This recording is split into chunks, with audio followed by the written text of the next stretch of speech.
An Englishman leads Man United for the first time in the Premier League. Julian Lopetegui and Maurizio Sarri return to the homes of their former employers and current league leaders as West Ham look to do what PSG couldn't. It's the weekend preview. I'm here with Jimmy Conrad and Jonathan Johnson. Que Golazo begins right now. Thank you, everyone, for tuning in. Leave us a comment, like the video, and subscribe to the channel, and hit that notification bell while you're at it. And if you're listening on Apple Podcasts, do us a favor. Leave Que Golazo a rating and a review. It only takes a few seconds, and it helps us to continue to make free episodes, and we love it, and it boosts our egos and our confidence. So here we are. Jonathan Johnson, welcome, man. How are you? Yeah, doing very well. Thanks. And yourself? I see it's a marginally better hair day than the last time we were on here together. Yeah, I've decided to go ahead and take the hat route for the rest of the year just to deny any sort of what's going on under the head, because that was just, I had a random attack recently about my potential hair day. So I'm just going with hats for the rest of the year. Jimmy Conrad, what's going on with you, man? Well, in honor of you hosting in place of Luis Miguel Echegaray, hopefully he's enjoying a beach and a pina colada somewhere, I decided to do this podcast in the hotel room because that's usually where you do your podcasts. Yeah, I like that. I like that. That's the beautiful thing about all this is you can be mobile all the time. And you've been out where you and I both lived at one point, back visiting New York City and getting a chance to spend some time with the CBS folks on the East Coast. But let's get into it, guys. Chelsea, Man United. This one's on Sunday. Carrick, as I said in the intro, and Jimmy thought that it was some sort of lie, will be keeping the reins of this one as the first English coach to lead Man United for a league game since Ron Atkinson in November of 1986. I was 2 years old. I remember watching that one. It was a great 1-1 draw with Coventry. I don't know if you guys remember that. Great match. Big Ron, Villa legend. Yeah. There you go. But listen, this one, obviously, all the news is about the Rangnick hire. His role within this, the 2-year contract extension from a consulting standpoint and what that would mean. Want to get your take. We'll start with you, JJ, on just overall what you think about this hire. Obviously, it's an interim, but it's got sort of a fishtail to it. Do you think that fishtail is more of like, hey, you're going to pay me now, you're going to pay me later, or is there actually some power with regard to this hiring? Yeah, I'm glad you posed me the question because I had to resist throwing my own opinions in when I was doing the emergency pod episode with Fabrizio the other day. I'm really curious about this one. Obviously, a lot of respect for what Ralf Rangnick has done over the years, particularly sort of in the past decade or so. Hoffenheim, the Red Bull Empire, all incredible stuff, from a footballing perspective. You look at the way that those clubs are formed, it's incredible. Can't speak highly enough of the job that he's done there. But then he's taking on a slightly more than interim role with United, because I think 6 months, is still quite a long time really in a season, and then potentially going into a consultancy role. We know how much Rangnick loves to ring the changes, and I really wonder how this is going to play out, because we know that obviously he's gets the 6-month managerial gig, and then he's going to have potentially 2 years, maybe more, as a consultant, sort of in a directorial role. But will that be enough to sort of satisfy the changes that he might want to make? I'm not so sure. I mean, I think it's a smart move from United, refreshing given, the way that they've been approaching matters in the last couple of years. I just wonder if, perhaps this time they might have been better going for the permanent route. I'm not convinced that they would have failed in a pursuit of Mauricio Pochettino had they given it another week or so. But it sounds like they're going to leave that one for the summer. And we'll see how Rangnick fares between now and the end of the season. Smart hire. I'm just not sure that they realize exactly what Rangnick, arriving at Old Trafford might entail. Yeah, I think once they missed out on Antonio Conte, let's say, quote unquote, market forces didn't allow them to have an incredible manager just sitting there. When Liverpool was going through this process, Jurgen Klopp was unavailable. When Chelsea most recently was going through this process, Thomas Tuchel was available. And obviously those two guys have done tremendous with their respective clubs in England. I like the Rangnick one. When I look back at his history as a coach, though, he tries to get younger players that are mobile, that are smart, that can do more than one thing. And I think the overarching question here is, and we can talk about all of his tactics and how he was the godfather of the gegenpressing, that Jurgen Klopp, he's even cited him as an influence. He's mentored Tuchel. He's mentored Julian Nagelsmann. All these up-and-coming German managers that we talk about that have had a big impact on the game. But if you can't solve the Cristiano Ronaldo problem, who's not going to press, who's not going to help you, I don't give a shit, honestly, what your background is, because you can't press in the same way with that guy in your team, and you can't take that guy out of your team, given what he means and obviously how clutch he is. I mean, it's a really interesting conundrum. I find that he's under, and I wonder what he's going to do in the 6 months, and then also what that means to the manager that they try to bring in, or whether Cristiano Ronaldo is just a one-season wonder in this particular iteration of the second chapter with Manchester United, and they move on with somebody else. With regard to something you asked before, Heath, I actually think that Jadon Sancho is the player that's going to improve the most. I think that him and where he is in his age and his ability, I think he's really going to be, and maybe even Jesse Lingard, somebody who's kind of on the outs, who does have that energy that can press. But the Cristiano Ronaldo problem, for me, needs to get solved, and I'm very curious to see how he does it. Yeah, absolutely. But also, can I just bring our attention to his comments a while back about Luke Shaw as well? I know they've done the rounds on social media already. I'm curious to see how Rangnick is going to not necessarily backtrack on that, but perhaps kind of justify what he said and maybe how he tries to change Luke Shaw's game. Once he kind of gets his teeth into him. Also, let's think about the potential succession of Rangnick for a second. Pochettino, assuming that's the route that United go, is a pressing coach.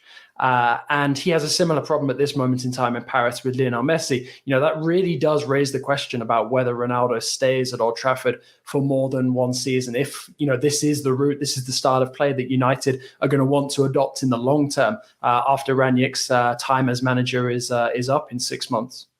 Yeah, I would love to see Man United sort of modernize their style of play. Obviously, they have some of the tools that you talked about there, Mason Greenwood being another young player that I think. But to get back to the game itself, this is an important one for both these sides. Obviously, Chelsea in top form, Man United going through some injuries and players not available with Shaw out, Fred, Cavani, Varane, Pogba, Greenwood with COVID as well. Jimmy, starting with you, I mean, where do you see this one going? And do you think Manchester United, who are already depleted, but have, maybe have a breath of fresh air of just having an Englishman at the helm, which, by the way, no one ever complains about there's not enough English managers in the English game. They only talk about there not being enough players. But Jimmy, where's this one going for you? Well, I think it's a good opportunity for Michael Carrick just to speak about him briefly, that he did lead them to a big win in Spain. They don't win in Spain and Europe very often, so that was a pretty big deal. He took some risks by not starting Bruno Fernandes in particular. I thought that was pretty bold. But this game in particular marks the first of 6 games in 16 days following their 2-0 win over Villarreal. So it's going to be a big one for them to kind of get that going in the right way. And a crazy stat is that in their last 5 visits to Stamford Bridge, they have 3 wins and 2 draws. I just don't see how that's going to happen this time around. I think Chelsea have really found getting closer to their peak, let's say. I think they've been tremendous. Their 4-0 win over Juventus was unbelievable. The 3-0 win prior to that against Leicester City was also very good. And they're doing it without Romelu Lukaku, who was on the bench against Juventus and should start this one. Or I hope he does, because obviously he didn't have the greatest of times at Manchester United. You could probably feel him licking his chops to get out there and bang the net a couple times, especially having the opportunity, knowing that there will be some fans that maybe gave him a hard time previously. I don't know. I don't see anything but a Chelsea win here. It's just a matter of whether you think Manchester United could score, and I think they'll get some chances, but it's going to be interesting. The only 2 things I'll add with regard to Chelsea: Ben Chilwell is out with a knee injury. He's probably done for the season with an ACL. And N'Golo Kante also came out with a knee injury. Kovacic is also out. So Jorginho maybe partnering with Loftus-Cheek, who I thought came in and did pretty well against Juventus in his time. And you got Marcus Alonso, of course, that can play out wide left. But when Chilwell got hurt, I thought it was interesting that Thomas Tuchel brought in Azpilicueta. Now, the game was 3-0, so you don't need necessarily the attacking foray from Alonso to see that one out. But I'm curious to see who he lines up in this particular instance, especially against what should be a very confident Jadon Sancho in particular him on the right side and whoever on the left side for Chelsea. Yeah, jumping in there. I think one of the reasons why Tuchel goes with someone like Azpilicueta is he's one of those very rare players who, as I've seen him evolve over his career, he spent a bit of time in France with Marseille before coming to the Premier League. He really can play in so many different positions and never really loses that minimum level of quality. Reminds me or Marquinhos reminds me a little bit of him in how he is so versatile, can play out wide in the defense, can play central defense, but can also move into the midfield as well. But sticking with the prediction for the results, I agree with Jimmy. I can't really see past a Chelsea win, but I feel that, depending on United's performance, this could still be viewed as a positive. I think that there was a lot more fluency in that United performance against Villarreal, something that had been missing over the last couple of weeks. A lot of people noticed that, there actually seemed to be a coherent game plan in place, which was one of the major criticisms of Solskjaer. And I agree with you. I also like the way that he changed things up. He gave guys like Van der Beek, who we spoke about after Solskjaer's dismissal, a chance to impress as well. So, I think that regardless of the result in this one, if the performance, feels positive and, United are not completely overawed and blown away, then I think that this can be considered, a reasonably positive way to lead into Rangnick's time. Yeah, I like that. And Jimmy, as you mentioned about Azpilicueta coming in, wanted to get your quick takes on Christian Pulisic playing at the 9 potentially in this one if Lukaku is considered sort of surplus to requirements still and just sort of working their way into this. And want to get your thoughts on that and then your betting tips on this game. Yeah, what I'll say really quick is I thought Pulisic was a tactical ad. I mean, and maybe necessity at that point. But with Lukaku available, it seems like why wouldn't you run him out there? You got Bailly and probably Lindelof starting. Maguire, who got a red card, and his last one's going to be out. That's going to hurt them a little bit. Varane is still out, obviously. I think that's been a big loss for the team overall. With regard to Pulisic, I thought he was in there because he can just make those darting runs with those slow, lumbering center backs of Juventus, and I thought that did enough to create some space for some of the other players, and obviously a 4-0 result speaks for itself. They've won 5 out of their last 6, Chelsea, without Lukaku, but I just feel like Lukaku might be the best fit. Timo Werner obviously is going to be an option too as he rounds back into health.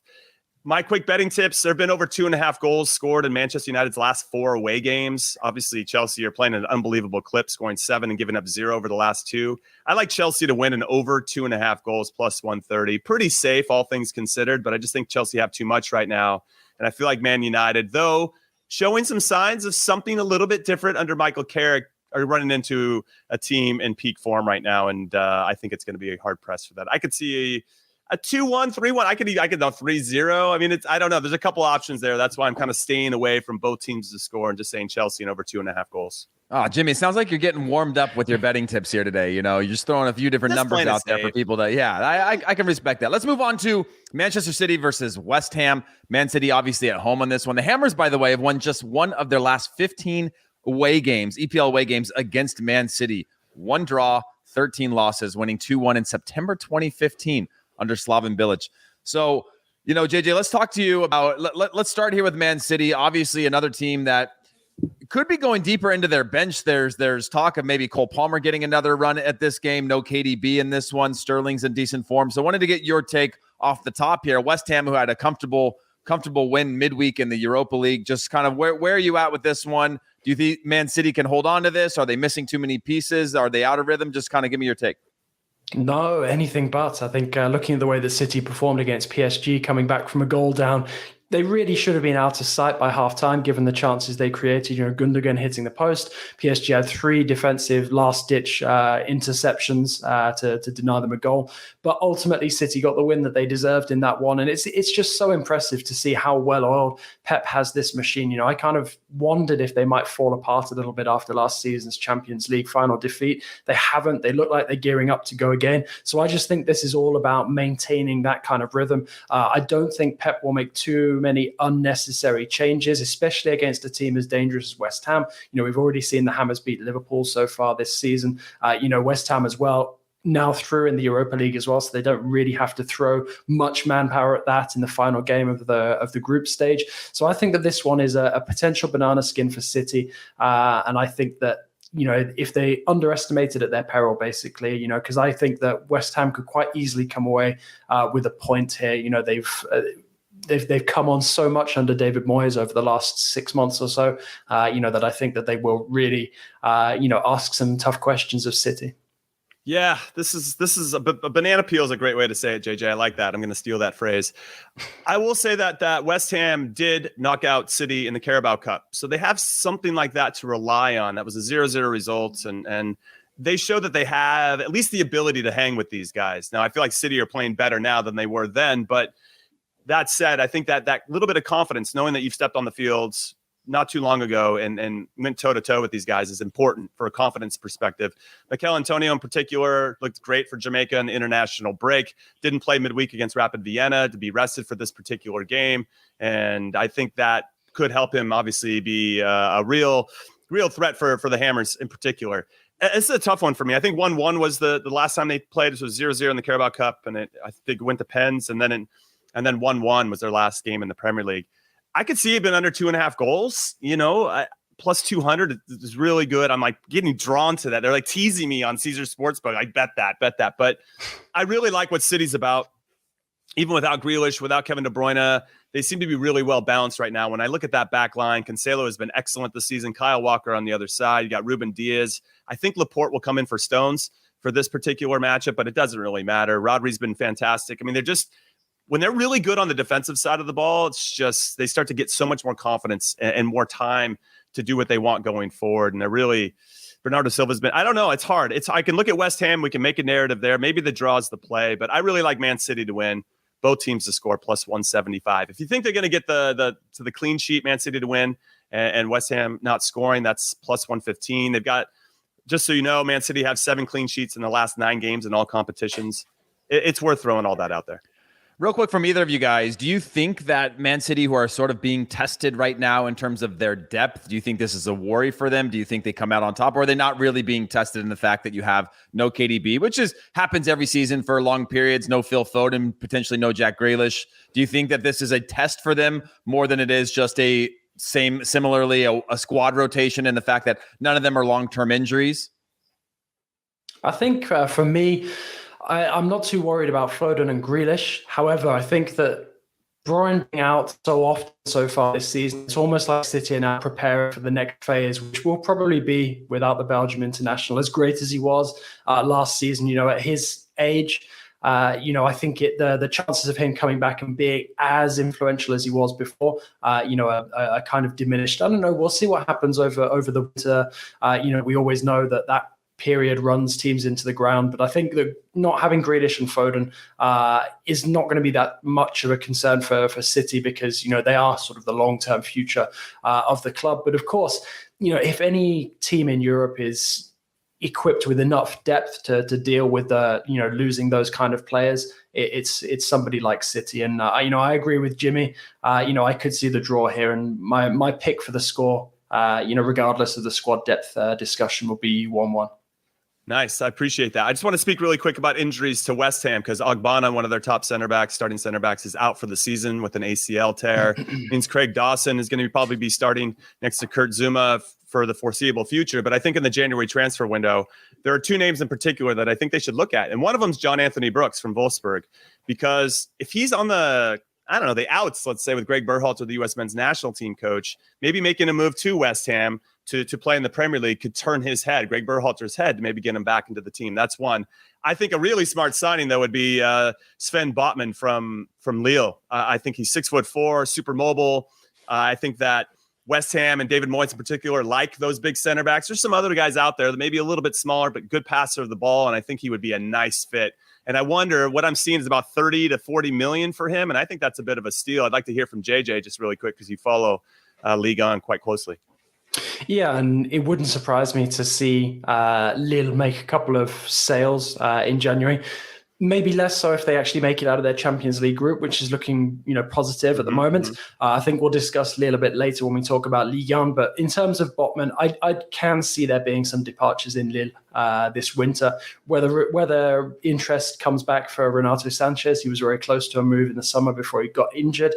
Whether somebody comes in with a massive offer for Jonathan David, we'll just have to wait and see. But the good thing about the position that Lille find themselves in at this moment in time is that none of their players have minimum fee release clauses in their contract, because it doesn't exist in France, and having so many of those players who are attractive to clubs like West Ham at this moment in time, I think really plays in their favor. And on the John Anthony Brooks, we did a giveaway recently, collaboration between Wolfsburg and CBS. And I think as well with Brooks, given the way that Lacroix has developed for Wolfsburg over the last couple of months, is one of the hottest defensive properties in Europe, along with guys like Koundé. I think that it wouldn't be a huge surprise to see Wolfsburg keen to cash in on somebody like Brooks, so that they can keep Lacroix a little bit longer, especially if they re-qualify for the Champions League. Yeah, Brooks one of the highest breaking paid. news over here. Yeah. News. Brooks obviously one of the highest paid defenders in the Bundesliga. It could be one of those moments, as you mentioned, JJ, where it's a perfect time to get some of that money, recoup some of that back, and also cut down on the old wage bill for some of the younger players you have coming up that could use another season or two before a big transfer. So moving on to the rest of the matches in the Premier League, Des, if you want to throw up the fixtures. Obviously Saturday, and obviously my only take on this one, Arsenal versus Newcastle. I say let's judge them on a 2-match window. This is the second match of their 2-match window, and we're looking at Mikel Arteta of saying, are they better than they were before? Can they bounce back from tough losses like they just had? But do any of these ones stand out to you, Jimmy, that you want to speak of? Well, I'm a Newcastle fan, so I'm curious to see with Eddie Howe, who had COVID, being on the sideline for the first time, traveling to the Emirates. I want to see how Arsenal do. They have shown actually a pretty good trend of beating teams that they should. It's just the ones that they're having trouble with are the Chelseas, the Cities, the Liverpools of the world. So I actually like Arsenal to do the business here. And in fact, for a parlay, everybody, partay. If you go Arsenal, Man City, and Chelsea to all win, you get 2-1. So plus 200 there. I like that value a lot. I think Arsenal are going to beat Newcastle, as much as that pains me to say. I think Newcastle is still trying to figure out who they are and what they're about. They're on the bottom of the table, so there'll be some urgency, but I think Arsenal's going to have a little bit too much. That's the game I'm looking at the most. JJ, any of those stand out to you from this Saturday, or should we move on to the Sunday matches? No. I mean, obviously, as a Villa fan, I'm desperate to see how Gerrard follows up that successful debut against Brighton away at Crystal Palace. That one's going to be a tough one, but I'm keen to see what he does, which potential pieces of the jigsaw he wants to look a bit more closely at.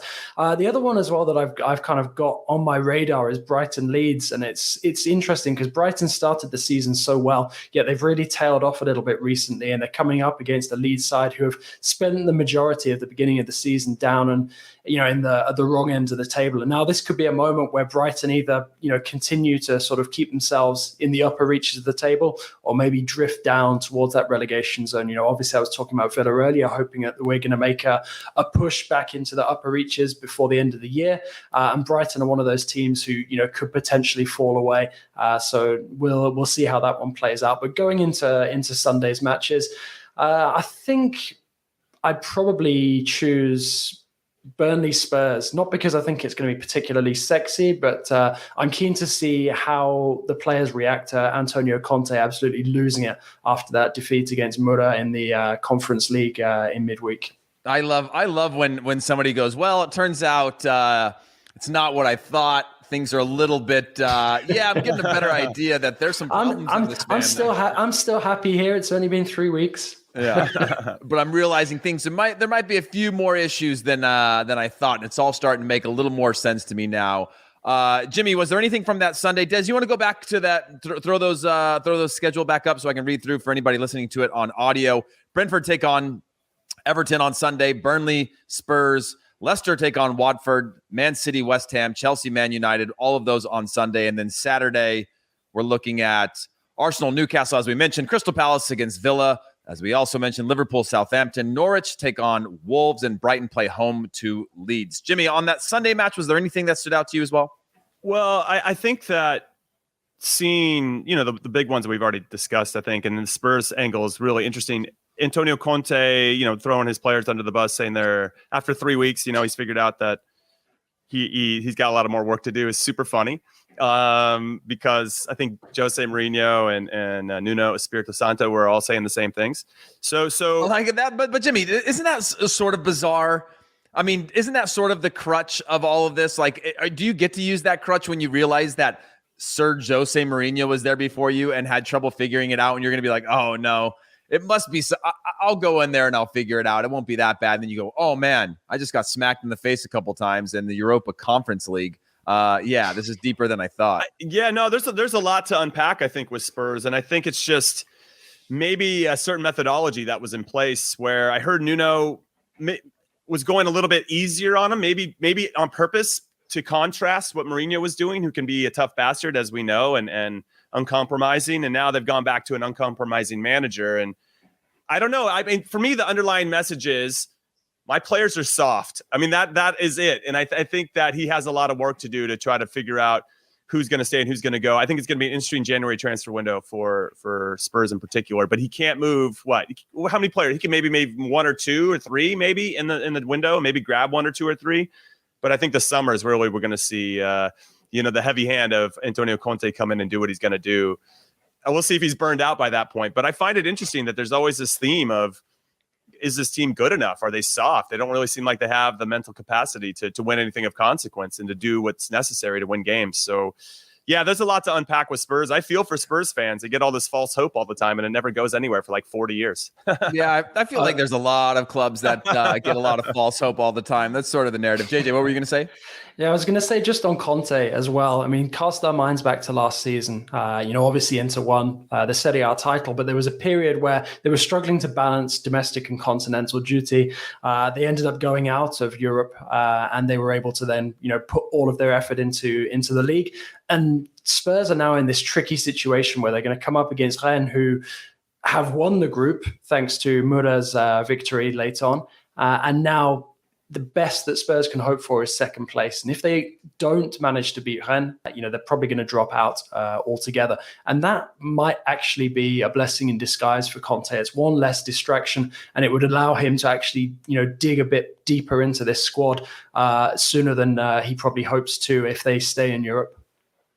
Wow, well said. I mean, the only disappointing thing for me is that no one's talking about how Harry Kane scored and how important that was for the team of just getting a goal in the Europa Conference League. They were down a man. In fairness to them, they were down a man because Ryan Sessegnon got a red card or 2 yellows in 33 minutes. So it wasn't like they lost 11-11. And the fact that they scored to make it 1-1. The problem with them is, and I think this is what pisses off Antonio Conte and previous managers, is that they don't have the mentality to see the game out.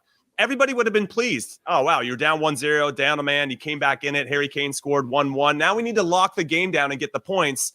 And that is what they lack, is that mentality to close out games. And they're not alone in that. We can name a lot of teams at Villarreal. We're going to talk about them. Very similar this particular season. But Spurs, for whatever reason, that's just what they lack. And they've lacked that consistently over many years. And so, yes, again, I feel for Spurs fans here. Well, we're going to take a quick break on that note. If you're listening to this on audio, we'll be right back. If you're watching this on video, stay right here. All right, everyone, we are back. Let's move on to Serie A, boys. Serie A, that is the gift that keeps on giving. Obviously, we've talked about this every single weekend. There's some sort of matchup, and it's such a beautiful thing when a league that was traditionally 2 or 3 teams now has so many teams that there's always 1 or 2 tasty matchups. First one we're going to talk about is Napoli versus Lazio on Sunday on Paramount Plus. Sarri back at the San Paulo, Diego Armando Maradona Stadium. And then also on the flip side, what does the Osimhen injury mean to Napoli's title chances? JJ, you talked about teams going out. Obviously, Napoli were unbeaten. They're now beaten twice, I believe, in Europe, once in the league. When you're thinking about going on these runs, they're on the verge also of the knockout rounds. Things could go either way for them. How important is this match, and how important is Osimhen's injury towards their ability to stay in this fight? Yeah, I mean, it's an absolute hammer blow. I wrote about it earlier in the week. Spalletti is now basically going to be asking himself between now and January, where there are some real crunch games coming up, this one included, where are those goals going to come from? Because he's got a couple of guys in the squad, who are chipping in from time to time, but they're not prolific in the same way that Osimhen has been sort of over the last couple of months. So that is, quite problematic. I mean, okay, I know Dries Mertens, scored a wonderful late goal against Inter Milan, despite the fact that they lost the game. Does that mean that he might be ready to, sort of give it one last blast? We know how much of an iconic figure he is at Napoli. He's now their all-time top scorer in Serie A. But I just worry for Napoli where those goals are going to come from to win the game. There's always been rumors around Insigne since the beginning of the season. There's talk that he might even end up going to Toronto, if a big contract is put in front of him. They've got Hirving Lozano, who, can be great on his day, but, is pretty inconsistent for Napoli and not sort of an out-and-out goal scorer that they need. And then they've got some other sort of peripheral figures like Petagna, Politano as well. So, for me, the big question is, how does Spalletti suddenly solve this massive lack of goals in the squad, especially coming into the bigger games that they've got between now and the winter break? Yeah, Jimmy, I'll just jump in. Real quick, the Lazio, the betting tips on this are plus 350 for a Lazio win. I mean, do you think it's that lopsided of a matchup in this one? I don't think it is that lopsided, but I will say that Napoli are undefeated in their last 17 home matches in Serie A, while Lazio have failed to win 9 of their last 10 away from home. So when you look at that, sure, there's a draw that could be baked in there. But I do think that seems a little heavy, especially because Victor Osimhen, who is going to be out, he broke his cheekbone against Inter Milan. The defender there, Skriniar, they collided heads, and he broke his cheekbone. He's out for 3 months, which means he's going to miss the Africa Cup of Nations as well for Nigeria. And by the way, Jimmy, anytime you say 3 months on a bone like that, there's such a variable of time of like healing 100%. and things you can't control. You go, okay, 90 days, but working a player back in, especially like that, we saw with Raul Jimenez, obviously a completely different type of injury, but it can take a long time before one, the comfort, two, the health and safety, probably going to have to play with a face mask for a bit, which can also, be something different. Sorry to interrupt your point there, but pointing out that you could be looking at March to May before you have a player that's back in form again. Obviously 4 goals in the in Europe, 5 goals in the league. Right. You're right. You got 9 goals in 14 matches in all competitions. Very mobile, right? He can do a lot of different things. He can create goals on his own. And I think that's where the options for Napoli start to fall off. Patania can do some things, but he's good at holding up the ball, which I think is important. But is he going to get on the end of stuff? Is he going to run the channels? Is he going to be the first line of press and do it in a meaningful way? I just don't see that happening. So Spalletti's got some big questions. You could go false 9. Is that going to work for them? I don't know. They got a lot of questions, but Lazio have struggled a little bit under Maurizio Sarri. But that said, in midweek, they had Ciro the Hero Immobile come back, and they're not the same when they don't have their number 9. But when he came back, he scored 2 goals. Okay, penalties. 2 of them were penalties. That's fine. But his mere presence makes a big difference, not only for a club, but also country. When he's not there for Italy, they really, really suffer when they don't have a proper number 9. And I think Lazio falls into that as well. This is probably going to come down to the midfield. Like, who's really going to control and dictate the midfield? Who's going to get the ball out to Insigne or Chucky Lozano or whoever and get them in good spots to make something happen? Those guys, Napoli's very good at creating opportunities. It's just a matter whether they can finish them. Sometimes they have a tough time. And without Osimhen there, who's been on fire this season, it could be a little bit of a taller ask. I could see a draw here, ultimately. I don't remember what the draw is. What is it, plus 275? So I like Napoli to figure it out just because the stats are going their way, and they're going to want to have a response after losing 2 games on the trot. But this Lazio team is going to be a tough task. I like the draw plus 275. Lazio are just a really, really weird team this season. I've written about them a couple of times, and they seem to perform really well in the big games. They can win their derby against Roma, upset some of the title contenders in Serie A, but then they'll go and get absolutely hammered by some average team like Bologna. And it's, I really think that they'll turn up here and put in a good performance. The draw wouldn't surprise me. Wouldn't even surprise me to see them nick it. I mean, you look at the hit to Napoli's confidence that they've taken in losing to Inter and then going to Russia and getting beaten by Spartak Moscow as well. And I think that Lazio, may well even sneak this one. I'm tempted to say a 2-1 Lazio victory.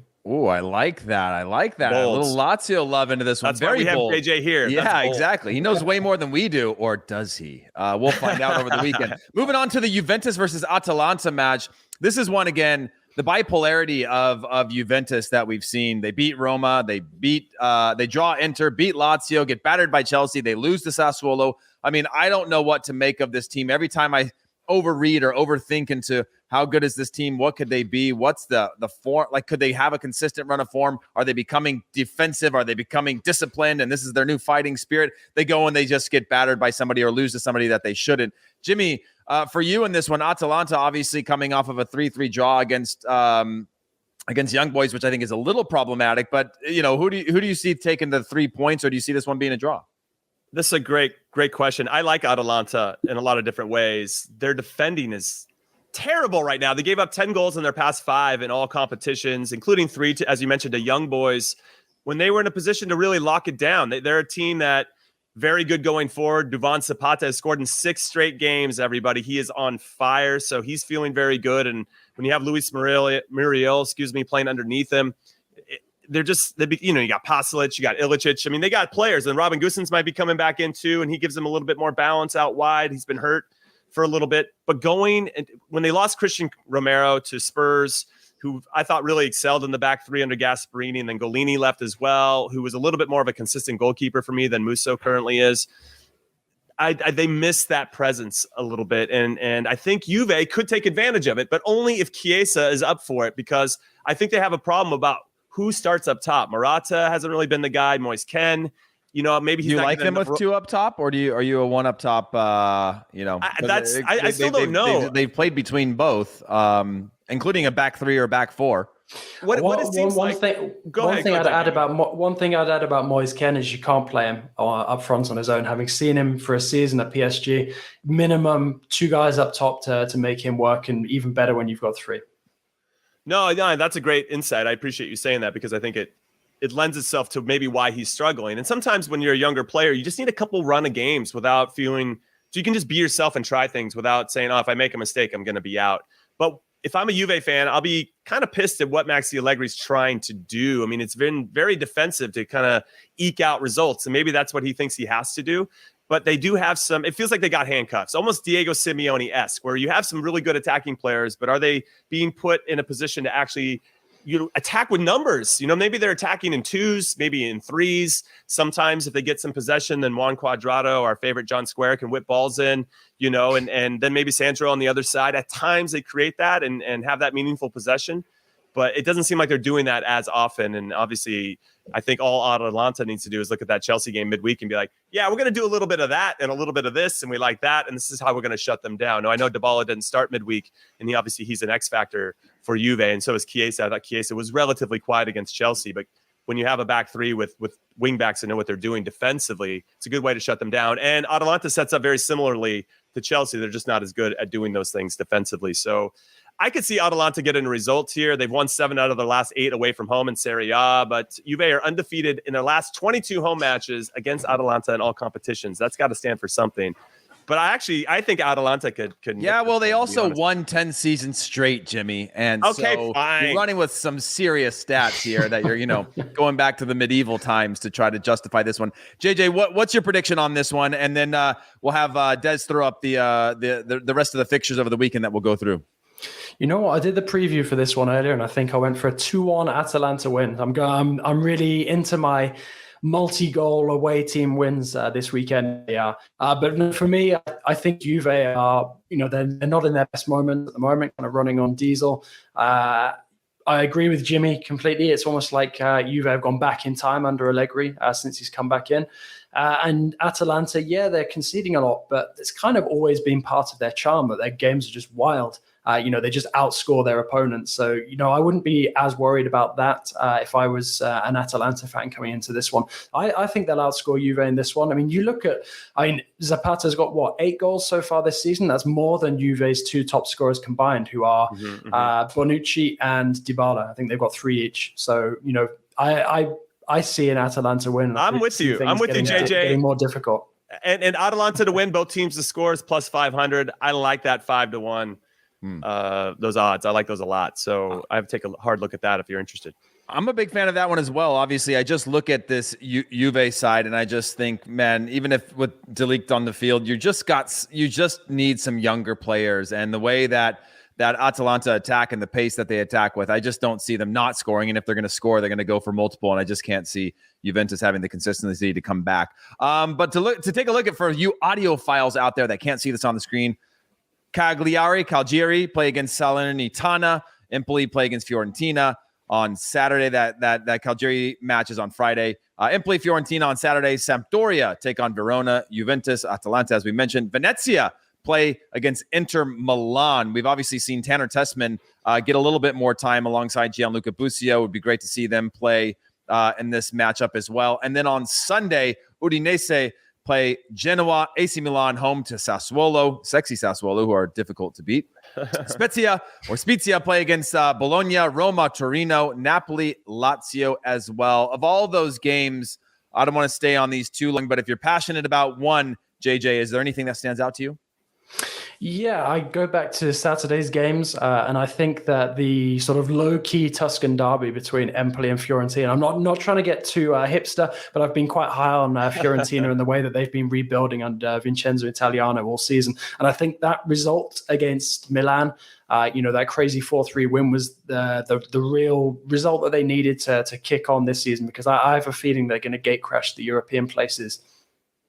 I would just jump in and say that Venezia hosting Inter Milan is going to be a good game. Venezia winning 2 games on the trot to probably find themselves higher up the table than they ever thought they would be at any point this season. Inter Milan, though, coming off, a big win midweek to really solidify their stance in the Champions League. So that's a great game, especially from an American perspective. Gianluca Busio is in the team, and we'll see if Tanner Tessman gets to start. But I'm also looking at Roma versus Torino. I think that's a good one on Sunday to see if Jose Mourinho can do anything to kind of keep that big win against Genoa last weekend, where he gave that chance to Felix Afena-Gyan. The youngster came on and scored 2 goals to help them get the 3 points. So I'm excited for the Roma game and for Venezia Inter. I like that. It's funny when we talked about when we were talking to Venezia very early on, connecting them to the Paramount Plus team. Is like, hey, wouldn't a follow doc be great on this American-run club? And they were just like, we don't know what's going to happen right now. And there's a few key members of the club that are like, yeah, it'd be amazing. But what happens if this is a horrible, horrible thing and the whole world sort of gets to take a look under the dress of this club. But now they're doing better than I think even they expected, Jimmy, as you mentioned. So let's move on to Ligue 1. We have our Ligue 1 expert and Jonathan Johnson. So why would we not push some of the other leagues around the world further down to make sure that we get all of the juice squeezed out of this one? JJ, what's the mood in Paris right now around Pochettino? Hugely frustrated. The football that PSG are playing is not good at all, as we saw against City in midweek. And the feeling is that it's really just sort of a temporary truce between Pochettino and PSG. Because at the end of the day, I don't think anyone's convinced that Pochettino and PSG is really going to last that much longer. Sure, they might get to the end of the season. It seems, to be the angle that PSG are pushing at the moment. But I don't think PSG are going to win anything major of note, and that's with all due respect to the Ligue 1 title, which at the beginning of every season we expect PSG to be dominating anyway.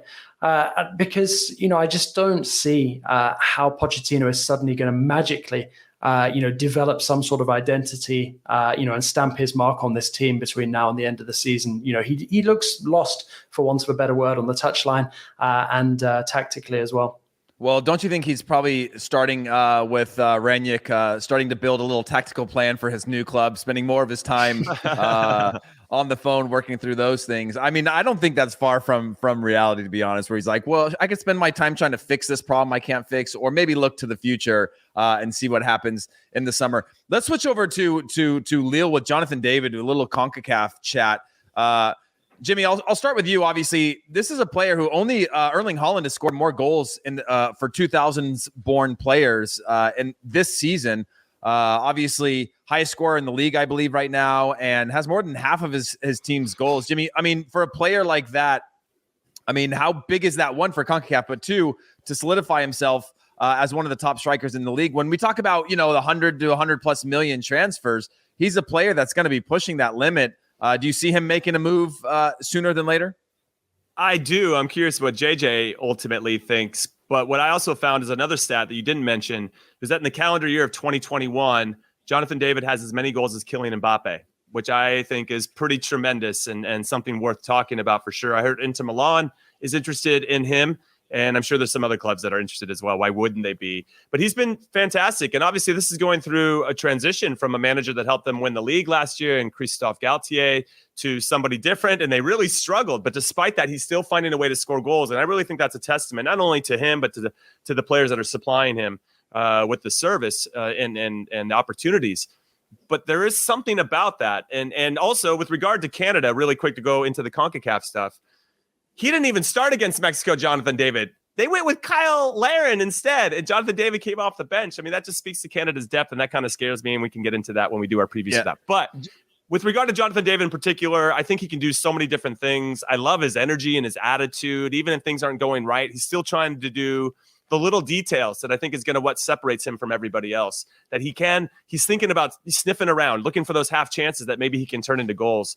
And as long as he doesn't lose that, he's going to have a fantastic career. And obviously, he's off to a great start. Yeah, JJ, my question for you is, like, how biased are we? John Herdman talks about that humility that Jimmy just talked about with Jonathan David. How biased are we from here in North America of just wanting this player to succeed, or actually putting this player on a category of potentially a global star in terms of his ability to score goals? Because his track record of scoring goals is pretty incredible. And you talk about the fact that he lost some of his players from last season at Lille, and he's continuing. It took him a few months to really settle into the club. I think 3 months before he scored his first goal, and now here he is, considered one of the rising stars and still pretty young. Yeah, I mean, I think you alluded to it there. There was that expectation when he arrived, and I think it did crush him at first. He was seen as like the new hope for North American soccer coming to Lille. Joining the club at a similar time to Timothy Weah, who obviously is another major hope for USMNT moving forward as well. But I think he's taken to Lille like a duck to water. Since he got off the mark, after a couple of difficult early months, he's really, really grown into that role. And I think the difference between this season and last season is he doesn't have Burak Yilmaz doing his crazy sort of, career reinvention Indian summer, whatever you want to call it, where he's banging in goals from like 50 yards out at 35 years of age. That has gone now. Lille can't rely on that anymore to get these results that fired them to the title. So now David is performing consistently, finding the back of the net with regularity. I do feel that he is definitely one of the most exciting attackers in European soccer at the moment. I think it's a really positive thing for Lille to be a French club, but to have the ability to not have minimum fee release clauses written into players' contracts, because that way they can set the price for David. And I think that they will be really loath to separate with him in January at a cut price, because I think that they will be able to extract a big fee for him next summer. And I think as well, if he has another consistent season or continues on his current trajectory, he's probably going to hit around maybe 20 goals, which is a very, very good return in Ligue 1. It's quite a defensive league. It's difficult to be prolific despite what many people would have you believe. And I think that, he is... he's definitely going to be one to watch in the coming transfer window, and I think that can only bode well for Canada and for North American soccer in general, having someone who is getting close to that level of being a real recognized star. JJ, I've got a question on Konrad de la Fuente and Timo Weah, but first, what do you think Jonathan David goes for in terms of a transfer fee? If you had to just throw a number out there, I'd say around 75 to 80 million euros. Wow. I mean, by far a record. Similar to the fee that we saw Nicolas Pepe go to Arsenal for. Wow. Fair enough. And so Timo Weah, and Konrad de la Fuente, we could speak of them in the same vein. We've seen inconsistent performances at times in the national team where they come in, they don't look quite there. And I'm assuming they suffer from the same because Timo Weah is constantly in and out of the lineup over the last couple seasons at Lille. Konrad de la Fuente also showing glimpses of brilliance, but still lacking a huge sort of sample size of first-team football at the highest level. What is the sort of impression of those players in Ligue 1? I mean, obviously, I know Tim Weah from his time at PSG as well. And I'd say that one thing that held him back earlier in his career was maybe this hesitation between whether he was going to be a wide forward or whether he was going to play through the middle. I think recently he's had more problems physically than anything else. So it's hampered his ability to really settle in and deliver for Lille. When he gets a good run of games, he is performing quite well. He does chip in and pull his weight. But also at the same time, the team is kind of built around Jonathan David at this moment in time with that dynamic. So it's only natural that he's there, getting more of the opportunities and finishing those off. But, if Weah takes the chances that come his way, particularly at the beginning of next year, when you've got the domestic cup action coming in, I think that he could definitely have a role to play for Lille. And then we'll see what happens, heading into the summer where pretty much anybody at Lille is for sale. So we could see, both Jonathan David and Weah on the move at the same time. On Konrad de la Fuente, he was very, very exciting when he came off the bench for his first, couple of tastes of Ligue 1 action with Marseille. I feel like his confidence took a major beating when he missed that chance against PSG a couple of weeks back in the Classique. Had a great opportunity, fluffed his lines, and since then has kind of drawn back into himself a little bit. It's a shame, and I'd like to see more of him over the coming months. But also at the same time, Marseille is not an easy place to be right now. They seem to be embroiled in all of this kind of scandal, the unsavory fan scenes week after week, which the league are working hard to try and stamp out.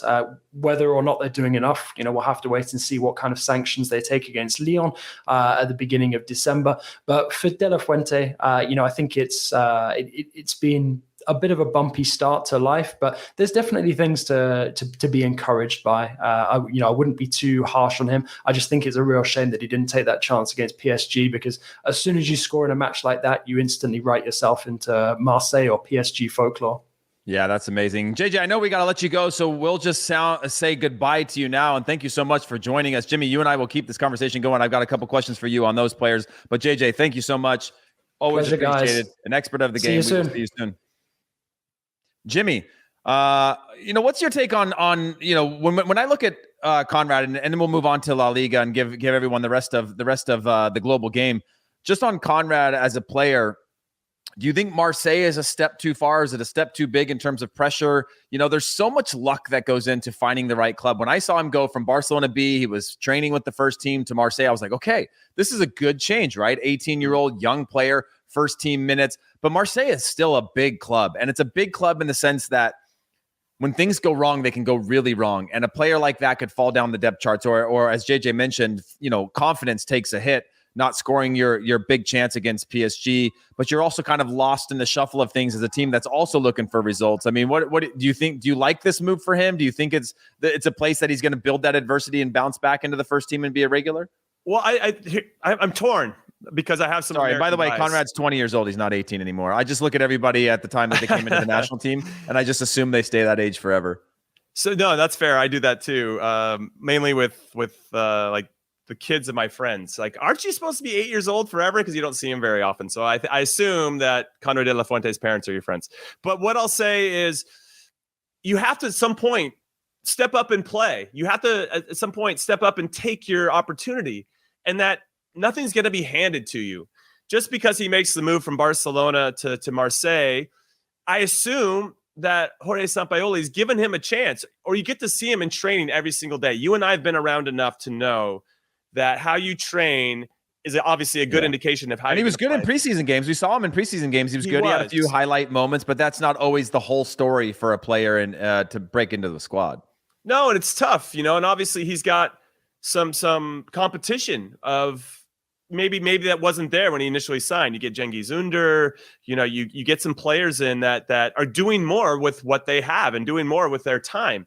And then maybe because when you start to get these other players in, you start to look at how you set up your team a little bit different. And now I personally, for me, it feels like they play a little narrow at times, because you have Cengiz Ünder kind of pinching in, and you got Guendouzi more often than not, with Dimitri Payet. And it's just, does De La Fuente fit in with what they're trying to do? Is he providing that? For me right now, he seems to have that super sub spark about him, but he has to take those minutes when he gets them. And as I tell a lot of my young players that I get to coach, and I'm sure you do the same, you can't control what the coach thinks. You can't control what anybody else thinks about you, but you can control how you play and your attitude. And not to say that he's lacking in any of those, but you have to take advantage of if you get 10 minutes, you got to go in there and kick some ass in those 10 minutes. You got to be chasing people. You have to somehow level up over everybody else. And when you get to play at the highest levels with some of the biggest clubs, the fine margins between players is so thin. What are you doing to make a difference? And I don't know if he's doing that enough consistently. And maybe even when we're not watching, not in games, but also in training. So these are all things that I would be looking at if I was a coach or if I was somebody that was consulting with him. Are you doing those little things to make a difference? So I don't know. But in terms of, should he go somewhere else to get minutes? Yeah, I guess we could have that conversation. But at what point do you expect him to step up and actually show up and perform for the team he's currently at? I like that, Jimmy. Well said. I just had to get that question out of you while I had you. Let's move on to La Liga. So I'll divert this to another conversation. Let's move on to La Liga. Super big matches coming up over the weekend. We've got starting with we're going to start with Real Madrid versus Sevilla. Jimmy, this is one where Real Madrid are 5 wins in a row across all competitions. A team that's in form, a Sevilla side that you just always wonder, are they going to round the corner? Obviously, a big win in Europe in the week to stay alive in that competition. But what's your thoughts on this one? I love this game. Just so everybody knows about the table, Real Madrid's on top with 30 points. Sevilla are in third on 28 points. So theoretically, if Sevilla wins and gets some help, they could be on top of the table after the end of this weekend. Obviously, as you mentioned, coming off convincing midweek performances. I don't know if FC Sheriff, I think the shine is off of those guys, but going to Moldova to get a result is never easy. I agree with you about Sevilla, though, that we think they're going to get to this, take this next step, and they never seem to do it. And that gives me a little bit of cause for concern. There's no Jesus Navas, no En-Nesyri is going to be out as well up top for them. I know they got Ocampos. I know they got Suso. Rakitic should start this game. He's been coming off the bench. at times to make a difference, but I think he'll get the start in this one. I like Madrid right now. Carlo Ancelotti, after losing to Sheriff, which was crazy on match day 2 in the Champions League group stages, and then following that with a loss to Espanyol, the first time they lost to Espanyol in the league in 25 years. They've been in terrific form. As you mentioned, 5 games unbeaten, 4 wins and a draw in that time, and really seem to have figured it out. And obviously with the continued emergence of Vinicius Jr., Rodrigo, I thought was very good against Sheriff. He might get a start in this. Their front 3 is solid. Then you have that experience in midfield with Casemiro, Cruz, and Modric. They should start this one. I think David Alaba has been a nice addition to the team. And I think because Varane is hurt and Sergio Ramos has yet to play for PSG, they actually made some bold decisions there to get rid of some centerpieces, and it looks like they made the right decisions. Alaba's been very good, not only on set pieces. He scored against Sheriff off a deflection, but just his presence. That's helped Eder Militao get a little bit better. Mendy should start. It's that right back position, I think, is a bit of an issue. Is it Carvajal? Is it Vasquez? Can anybody stay healthy there? Courtois has been good. I actually think that Madrid are going to have enough. And I will say that Madrid are, undefeated in 30 of their last 31 La Liga matches. That is a pretty important stat that I think I'm going to continue to lean in. I really like what Carlo Ancelotti's done with the team. Yeah, that's well said. And funny enough, when I was thinking about Azpilicueta, immediately what came to mind was David Alaba in terms of versatility, that player that can play at a high level. And we've seen Joshua Kimmich be the same. Philip Lahm, another player that can do those types of things and have that versatility and just be a leader on the team wherever they're asked to step in and play. Moving on, Jimmy, let's go to Villarreal versus Barcelona. Another big match over the weekend. Jimmy, you mentioned Villarreal very early on in the show. I want to get your take on your positioning or what you wanted to say about them in this matchup. With regard to Villarreal or Barcelona, I'm sorry. I mean, either one, but you had mentioned Villarreal earlier on in the show. And wanted to know kind of what your positioning was on this and this match. No, I think Villarreal actually has been pretty good. If you don't count like taking advantage of your opportunities when you're sitting in front of goal. Even in their game against Manchester United, yes, they gave up 2 late goals. Last 15 minutes, they gave up 2 goals. They made David De Gea work in that one. They had some unbelievable opportunities. De Gea was excellent in that particular game. And this is a Villarreal team without Gerard Moreno, who's hurt. And I think that shows. They lack a little bit of that composure in the attacking third to really finish off their opportunities. The week before that, they tied with Celta Vigo 1-1. But they were dominant for the first 70 minutes. And should have been up 3 or 4-0 at that point, but it was only 1-0, and then they give up. They had this lapses in concentration, and it was 1-1, and they actually should have lost at the very end there. And that's what worries me about this Villarreal team. Can they keep it together for 90 minutes? Now, this Barcelona team, I think they're only good for 45 minutes under the current way that Xavi wants to play, and that's going to be a big challenge for them. Now, in fairness, Xavi's figured out something defensively, which was a bit of a vulnerability for them, because they have 2 clean sheets since he showed up. Now, I will say Espanyol should have scored 1 or 2, and we're fortunate Barcelona that the crossbar and post were their friends, and Ter Stegen had a very good game. I don't know about this Barcelona team. I could see a draw here. Frankly, I like the draw between Villarreal and Barcelona. Obviously, Aguero's now out, unfortunately, due to the heart issue. They're still trying to figure out who their best 11 is. His Dest might be available in this one. Dani Alves, I think, will be a big boost, even if he's not playing yet. Him being around, I think, makes a big difference for that team. I don't know what your thoughts on Villarreal and Barcelona are, Heath, but I'm curious to hear them. Yeah, and Valdez throws up the other results or the other matches for the upcoming weekend for La Liga if he has them. I mean, my thoughts are just that when you say Xavi figured out something defensively, I think he figured out and told them, hey, we have to play defense.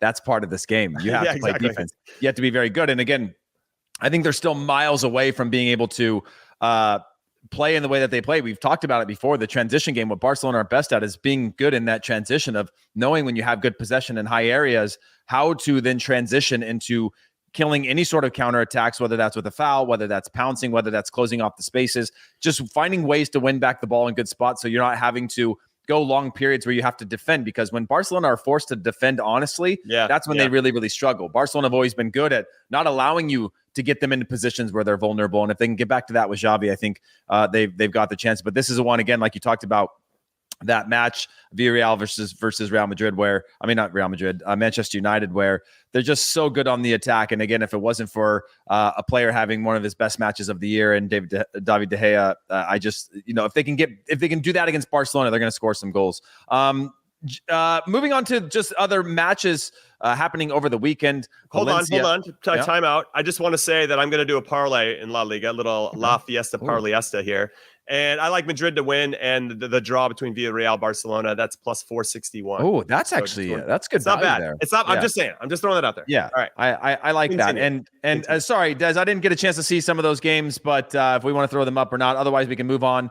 Obviously, Athletic Club playing Granada. What are some other big matchups in here? Betis playing Levante. Espanyol against Sociedad, who've been again good, and Cadiz, as they say locally, against Atletico de Madrid. Yeah, and I'm curious about Atleti. Just really quick about Atleti. Just so much talent going forward, and Diego Simeone, I feel like, puts the handcuffs on. So I'm curious to see how they do against Cadiz, who are just going to be a challenge. Anytime you're like mid to lower table, and in any league, it's always going to be a grind. So we'll see how they do. Understandable. Well, Jimmy, we are well over the hour mark, so let's get on to the other games. We're not well over. We're a minute over, Jimmy, so don't worry. The other games happening around the globe. MLS playoffs continue. Sporting KC taking on Real Salt Lake. I don't know if anybody watches that intently, but if you did, Real Salt Lake went through without a single shot in the match, winning on penalties. By the way. Yeah, it's real wild. And not a great look, but an amazing storyline. They'll play Sporting KC, and then Philadelphia Union taking on Nashville. Both of those games happening on Sunday. Jimmy, do one of those games stand out to you as a big one, or one that you're most interested in? Obviously, Sporting KC, your former club.